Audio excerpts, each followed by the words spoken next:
என்ன மக்களே நைட்டெல்லாம் பார்வதியை வச்சு செய்யின்னு செய்கிறாங்க போல். ஒரு பக்கம் சாப்பாடு செய்யணும், இன்னொரு பக்கம் பசங்களெல்லாம் கண்ட்ரோல் பண்ணும் அப்படின்னா நம்மளால் முடியாது அப்படிங்கிறத பார்வதியும் வந்து ஒத்துக்க மாட்டேங்கிறாங்க. அதே போல் இதுதானா சான்ஸ் அப்படின்னு சொல்லி ஒட்டுமொத்த ஹவுஸ்மேட்ஸும் சேர்ந்துக்கிட்டு பார்வதியை வச்சு செய்யின்னு வந்து செஞ்சிட்ருக்காங்க. லிட்ரலாக வந்து பார்வதி வந்து அழுகாத குறை அழுகவும் செஞ்சாங்க. கடைசி அது ஒரு ப்ராங்க் அப்படின்னு வந்து சொல்லிட்டாங்க. ஸோ அந்த மாதிரி ஏகப்பட்ட சம்பவங்கள் வந்து பார்த்திங்க அப்படின்னா நேற்றுக்கு இரவு வந்து நடந்திருக்கு. அதெல்லாம் என்ன அப்படிங்கிறத பற்றி இந்த வீடியோவில் முழுசாக வந்து பார்க்கலாம். ஸோ இந்த வீடியோக்கு போகிறதுக்கு முன்னாடி நம்மளோட சேனலை சப்ஸ்கிரைப் பண்ணாதவங்க சப்ஸ்கிரைப் பண்ணிச்சுக்கோங்க. பக்கத்தில் ஒரு பெல் ஐக்கான் இருக்கும், அதையும் ப்ரெஸ் பண்ணி ஹாலில் போட்டுக்கோங்க. அப்போ தான் நாங்கள் அப்டேட் பண்ணுற ஒவ்வொரு வருஷமும் உங்களுக்கு நோட்டிஃபிகேஷன் வந்து சேரும். அதை தாண்டி இந்த வீடியோக்கு குறைஞ்சபட்சம் ஒரு 1000 லைக்கான எதிர்பார்க்குறோம். ஸோ நிறைய பேர் வீடியோக்கள் பார்க்குறீங்க, பட் சப்ஸ்கிரைப் பண்ண மாட்டேங்கிறீங்க, லைக் பண்ண மாட்டேங்கிறீங்க. ஸோ லைக்கை போடுங்க, சப்ஸ்கிரைப் பண்ணுங்கள். ஸோ வாங்க இந்த வீடியோக்குள்ள வந்து போகலாம். முதல் விஷயம் என்ன அப்படின்னு பார்த்தீங்கன்னா, பார்வதி அவர்கள் இந்த வாரத்துடைய வார்டனாக வந்து இருந்துட்டு இருக்காங்க இந்த ஸ்கூல் டாஸ்கில். ஆக்சுவலாக இந்த ஸ்கூல் டாஸ்க்கை வந்து எப்படி பண்ணணும் அப்படின்னு பார்த்தீங்கன்னா, சீசன் 5ல் போய் பாருங்கள் எவ்வளோ அழகாக பண்ணியிருப்பாங்க அப்படின்னு சொல்லி. ஒருத்தருக்கு ஒருத்தர் பெருசாக வந்து ஓவர்லேப் இல்லாமல் வரக்கூடிய டீச்சர்ஸை வந்து ரொம்ப அழகாக பேச விட்டுட்டு அதுக்கப்புறம் கவுண்டர் கொடுக்கறது, அதுக்கப்புறம் வந்து பார்த்திங்கன்னா கலாய் பண்ணுறது. ஸோ இந்த மாதிரி விஷயங்கள்லாம் வந்து பண்ணிட்டு இருந்தாங்க. பட் இந்த சீசனை பொறுத்தவரையிலும் லைவில் பார்க்க முடியல. எல்லா கண்டஸ்டண்ட்டும் எல்லா டாஸ்க்கும் எந்த டாஸ்க் கொடுத்தாலும் சரி இப்படி தான் வந்து பார்த்திங்க அப்படின்னா அந்த டாஸ்க்கை எவ்வளோ டேமேஜ் பண்ண முடியுமோ அவ்வளோ டேமேஜ் வந்து பண்ணிகிட்டு இருக்காங்க. குறிப்பாக சொல்லணும் அப்படின்னு பார்த்தீங்க அப்படின்னா எல்லாரும் பேசிக்கிட்டே வந்திருக்காங்க, பேசுகிறாங்க, கத்துறாங்க. அதுக்கப்புறம் வந்து பார்த்திங்கன்னா கவுண்டர் கொடுக்குறேன், மிஸ்ஸுக்கு வந்து கவுண்டர் கொடுக்குறேன் அப்படின்னு சொல்லிட்டு ஒருத்தரும் வந்து பார்த்திங்கன்னா பண்ணிக்கிட்டே இருக்காங்க. அது வந்து இப்போ சுபிக்ஷா பண்ணுறாங்க அப்படின்னா சுபிக்ஷா பண்ணுறாங்க அப்படின்னு சொல்லி யாருமே வந்து அமைதியாக வந்து இருக்க மாட்டேங்கிறாங்க.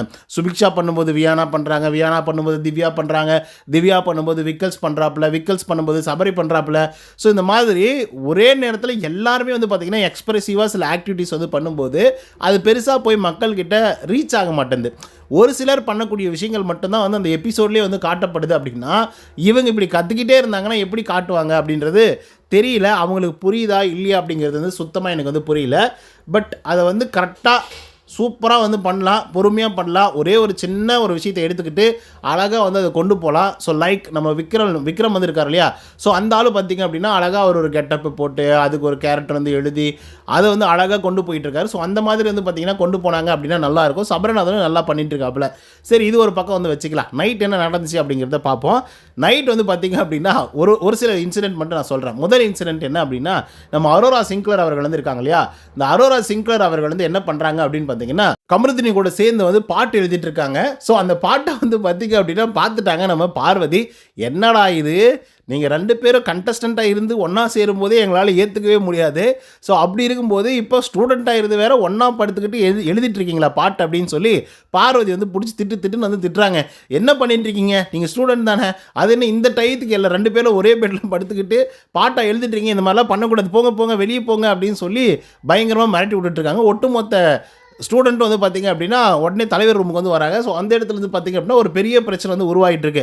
என்னென்னா பார்வதி வந்து அரோராவையும் கமருதினையும் வந்து திட்டிகிட்டு இருக்காங்க. ஆல்ரெடி உள்ள வைத்தறிச்சல், என்னடா எவ்வளோ சொல்லியும் மறுபடியும் போய் அரோரா கிட்ட பேசிகிட்டே வந்து இருக்கான் அப்படின்ற மாதிரி வந்து பார்வதி வந்து காண்டில் வந்து பேசிகிட்டு இருக்காங்க.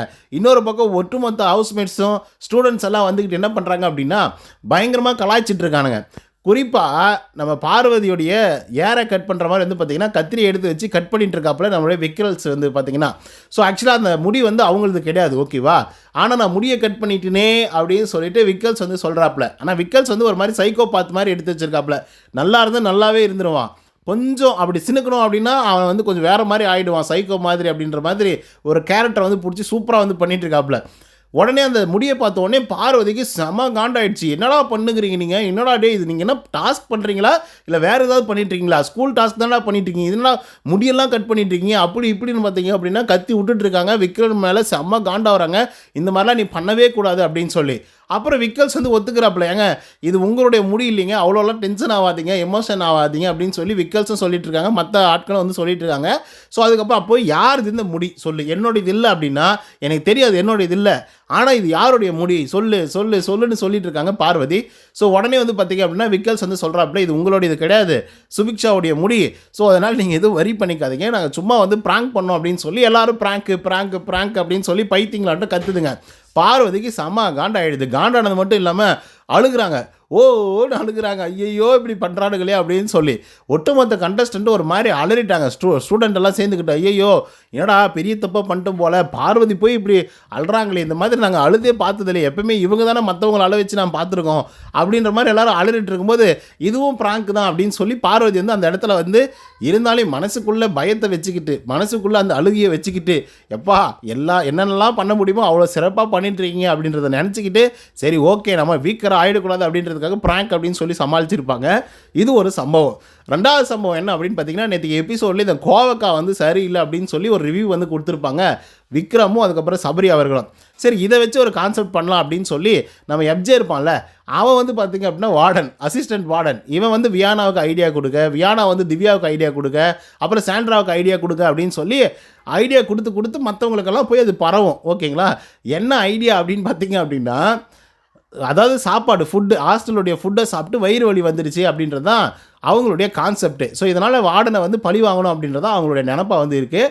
ஸோ என்ன பண்ணுறாங்க அப்படின்னா, வியானா இருக்காங்கல்ல, டக்குன்னு வந்து எனக்கு வயிறு வலிக்குது அந்த ஆக்சுவலாக அந்த பிளானை பேசிக்கிட்டே வந்து இருக்காங்க. அப்பயே வந்து எனக்கு வயிறு வலிக்குதுன்னு திவ்யா பிடிச்சி திட்டுறாங்க. பைத்தியம், சாப்பிட்டு தாண்டி வயிறு வலிக்குதுன்னு சொல்லணும், சாப்பிட்றதுக்கு முன்னாடியே வயிறு வலிக்குதுன்னு சொல்லுவேன் அப்படின்னு சொல்லி திட்டுறாங்க. அதுக்கப்புறம் வயிறு வலிக்குது, எல்லாருக்கும் வயிறு வலிக்குது அப்படின்னு சொல்லி என்ன பண்ணுறாங்க, கிச்சனில் வந்து பார்வதி அப்புறம் எப்ஜே இவங்க 2 பேர் வந்து பார்த்திங்கன்னா வாஷ் பண்ணிட்டுருக்காங்க. ஓகேங்களா? வெசல்ஸ் எல்லாம். ஸோ அப்படி வாஷ் பண்ணிட்டு இருக்கும்போது ஒட்டுமொத்த ஹவுஸ்மேட்ஸும், அதாவது ஸ்டூடெண்ட்ஸ் எல்லாம் போயிட்டு இந்த மாதிரி எங்களுக்கெல்லாம் வயிறு வலிக்குது சாப்பிட்ட சாப்பாட்டுனால, அதனால் நீங்கள் வந்து எனக்கு ஜீரக தண்ணி கொஞ்சம் கொதிக்க வச்சு கொடுங்க, ஜீரணம் ஆகட்டும், டைஜஷன் ஆகட்டும் அப்படின்ற மாதிரி வந்து கேட்கும்போது இருங்க வெயிட் பண்ணுங்கள், இதெல்லாம் வெஷல் வாஷ் தான் பண்ணிட்டு தான் நாங்கள் வருவோம் அப்படின்ற மாதிரி வந்து சொல்கிறாங்க பார்வதி. ஆனால் இல்லை நீங்கள் 2 பேர் எதுக்காக இங்கே வந்து வெஷல் வாஷ் பண்ணிட்டுருக்கீங்க, ஒரு ஆள் வந்து ஜீரக தண்ணி வச்சு கொடுங்க, ஒரு ஆள் வந்து வாஷ் பண்ணட்டும் அப்படின்னு சொல்லும்போது அப்படிலாம் முடியாது போங்கடா அப்படின்ற மாதிரி வந்து பார்வதி வந்து சொல்லிட்டு இருக்காங்க. பார்வதி ஒரு பக்கம் பிள்ளைகளை பெக்க சொன்னாங்க, இந்த மாதிரி தொல்லைகளை பெற்று வச்சுருக்காங்களே அப்படின்ற மாதிரி வந்து ஃபீல் பண்ணுறாங்க பார்வதி.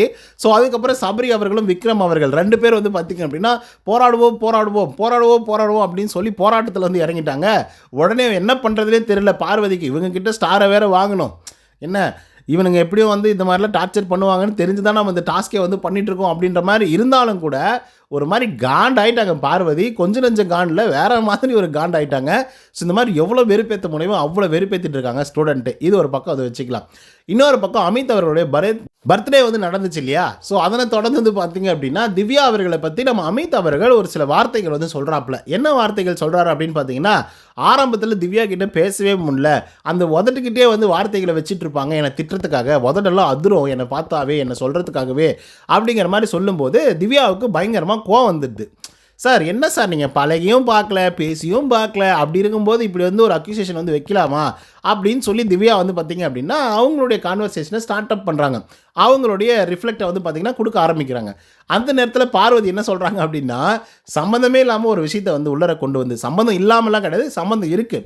எப்படி அப்படின்னு பார்த்தீங்கன்னா, அமித் அவர்களுக்கு இன்றைக்கி பர்த்டே. ஸோ அவர் வந்து ஃப்ரீயாக சில விஷயத்தை வந்து சொல்லணும்னு நினைக்கிறாப்புல, சொல்லிட்டு விடுங்க, அதுக்கு நீங்கள் போய் டிஃபெண்ட் பண்ணாதீங்க, அதுக்கு நீங்கள் போயிட்டு அதுக்கு ஒரு எக்ஸ்ப்ளனேஷன் வந்து கொடுக்காதீங்க, அது இன்றைக்கான டே அவருடைய டே, ஸோ அதனால் விடுங்க அவங்க பேசிட்டோம் அப்படிங்கிற மாதிரி வந்து பார்த்திங்க அப்படின்னா பார்வதி வந்து சொல்கிறாங்க. ஸோ நம்ம திவ்யாவுக்கு செம கோவம் வந்துடுது. பார்வதி நீ இந்த மாதிரிலாம் வந்து சொல்லாத பார்வதி, என்ன நடந்துச்சு, என்ன பேச்சு, என்ன போச்சு அப்படின்றதே வந்து உனக்கு வந்து தெரியவே தெரியாத போது நீ ஏன் இப்படி வந்து பேசிகிட்டு இருக்க, அவர் வந்து என்ன மாதிரி ஒரு அக்யூசேஷன் வந்து வச்சுட்டு இருக்காரு, என்கிட்ட அவர் வரவும் இல்லை, பேசவும் இல்லை, பழகவும் இல்லை, இவ்வளோ பெரிய அக்யூசேஷன் எல்லாரும் முன்னாடி வந்து வச்சுட்டு இருக்காங்க, இவ்வளோ பெரிய விஷயத்தை வந்து சொல்லிட்டு இருக்காங்க. ஸோ அப்படி இருக்கும்போது நான் ஏன் அதை ஏற்றுக்கணும், அவங்க பர்த்டே வரதான் என்ன வரதான் எனக்கு என்ன இருக்குது அப்படின்ற லெவலுக்கு வந்து பார்த்திங்க அப்படின்னா திவ்யா வந்து பார்வதியை பிடிச்சி வெளுன்னு வெளுக்கிறாங்க. ஆனால் பார்வதிக்கு நிஜமாகவே சொல்கிறேன், எங்கே போனாலும் அடி விழுந்துக்கினே வந்துருக்கு. ஒரு பக்கம் ஸ்டூடெண்ட்டை போட்டு வெறி ஏற்றினுக்கிறானுங்க, இன்னொரு பக்கம் கண்டென்ட் கொடுக்குறோம் அப்படிங்கிற பேரில் அவங்கள போட்டு செய்ன்னு வந்து செஞ்சிட்ருக்காங்க. இன்னொரு பக்கம் போராட்டம், இன்னொரு பக்கம் அரோராவும் கமருதினும் ஆட்டம் போடுறது என்ன அப்படின்னு சொல்லி ஒரு விஷயத்தை வந்து பண்ணிகிட்ருக்காங்க. சரி இதுக்கிடையிலெல்லாம் வந்து பார்த்திங்க அப்படின்னா கமருதினை கூப்பிட்டு பக்கம் உட்கார வச்சு அவங்க ஒரு ரொமான்ஸ் வந்து பண்ணிகிட்ருக்காங்க, பார்வதியும் கமருதினும். அதை பார்த்து ஸ்டூடெண்ட் கம்முன்னு இருப்பாங்களா, என்னடா இப்படிலாம் பண்ணிகிட்ருக்கீங்க, ஸ்டூடெண்ட்டும் டீச்சருமா லவ் பண்ணிகிட்டு இருக்கிறது அப்படின்ற மாதிரி இருந்து பார்த்திங்கன்னா அங்கே ஒரு கான்செப்ட் வந்து போயிட்டுருக்கு. ஸோ டோட்டலாக பார்வதியால் என்ன பண்ணுறதுனே தெரியாமல் முழிச்சிட்ருக்காங்க. ஒன்று வார்டனாகவும் அவங்களால கரெக்டாக அதை மெயின்டைன் பண்ணி கரெக்டாக அந்த ஆங்கர்லாம் கொஞ்சம் மேனேஜ் பண்ணி இது பண்ண முடியல. ரெண்டாவது வந்து கமருதினும் அரோராவும் ஒன்றா இருக்கிறது அவருக்கு சுத்தமாக பிடிக்கவே இல்லை. அவங்க என்ன நடக்குது அப்படின்றத இவங்களால பார்க்க வேற முடியல.